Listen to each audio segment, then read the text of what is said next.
Get ready for a hiccup story that'll blow your mind. Meet Charles Osborne, the man who hiccuped for 68 years.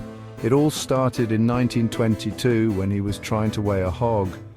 Yep, you heard that right. The hiccups began and just didn't stop. Doctors tried everything to help him.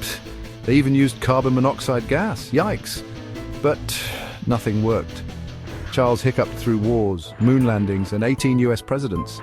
Despite the hiccups, Charles lived a pretty normal life. He got married, had kids, and even worked as a farmer. His hiccups only stopped in 1990, just a year before he passed away. Can you imagine? So if you think your hiccups are bad, remember Charles Osborne. He's a true hiccup hero. Hit that like button if you're hiccup free today.